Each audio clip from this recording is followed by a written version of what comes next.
गोचालाण को केन्द्र करी दुई गोष्ठी मुहांमुही। शुक्रवार रात्रि जंकिया थाना अधीन छणगिरी ग्राम पलटिथिला रणक्षेत्र।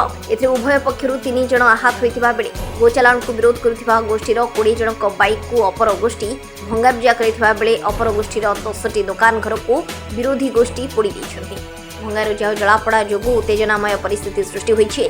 गोमाफिया को गिरफ और बटी नहीं एमानकु समर्थन करुथिबा पुलिस अधिकारी विरोध में कार्यानुष्ठान दाबी करी गोचालाण विरोधी गोष्ठीर शताधिक उत्त्यक्त लोके 16 नंबर जातीय राजपथ उपरे टायर जाली संध्या 7टार विक्षोभ प्रदर्शन करते।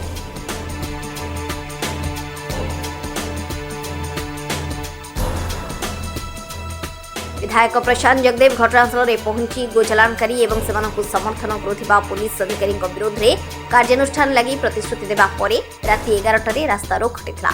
तथापि घटनास्थल में उत्तेजना लगी रही। रातिर अतिरिक्त डीजी संजय कुमार जंकिया थाना में पहुंची घटना पर नजर रखिछन्ते। गाँव में पुलिस फोर्स मुतयन करा जायछि। स्थिति नियंत्रण बाहर को चली जाइथिबारु पुलिस फ्लैग मार्च करिछि।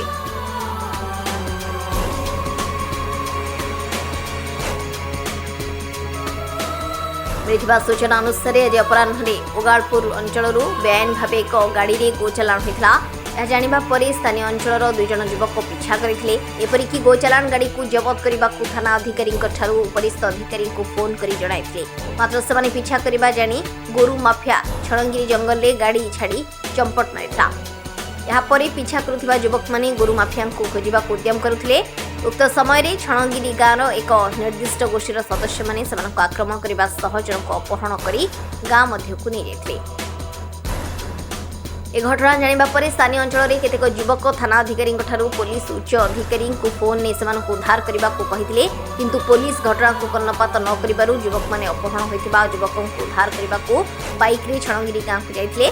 सेठारे अपर गोष्ठीर महिला और पुरुष माने संगबद्ध होई सेमानकर प्राय 20टी बाइक भंगारुजा करथिले। यह जानिबा परे बालीगाड़िया एवं निराकारपुर केतेक युवक छणगिरी गाँव को जाइथिले। सेठारे उभय गोष्ठी मध्य मारपिट लागिथिला।